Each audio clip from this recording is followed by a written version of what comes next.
असताना शारीरिक कष्ट वाढले का कमी झाले? कमी झालं. नक्की 100% कमी झाले. खर्च कमी झालेलाच आहे. खर्च कमीच आहे आणि खर्च शारीरिक कमी, कष्ट पण शारीरिक कमी. कष्ट कमी झाले. दुसरी महत्वाची गोष्ट जी मी प्रत्येक व्यक्तीला विचारतो ती तुम्हाला विचारतो, मन शांत समाधानी झालं का? झालं.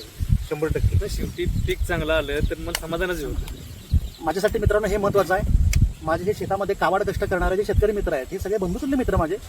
उन्हात, तानात, पावसात, हिवाळ्यामध्ये, थंडीमध्ये अहोरात्र काम करणारे, यांच्यामुळे तुम्हाला मला 2 घास खायला मिळतात. आज माझा शेतकरी राजा हा जर समाधानी आनंदी नसेल तर मित्रांनो काय करायचं सांगा? मिशन ऑर्गॅनिकचं पहिल्यापासून तत्व आहे, आमचं ध्येय आहे, आमचं स्वप्न आहे की शेतामध्ये काम करणारी ही माझी माणसं आनंदी समाधानी व्हायला पाहिजे. पैसा मिळणारच आहे प्रत्येकाला, प्रारब्ध आणि कर्मानुसार तुमच्या ताटामध्ये पदरामध्ये फळ पडतंच. पण हे सगळं करत असताना ना यांनी यांच्या कुटुंबाबरोबर आनंदानं समाधानानं राहायला पाहिजे. मी माझ्या अनेक भाषणामध्ये सांगितलंय. आज हे तिघही हा अनुभव घेत आहेत. रसायन सोडून निसर्गाकडे आल्यानंतर त्यांना आनंद आणि समाधान अनुभवायला मिळतंय.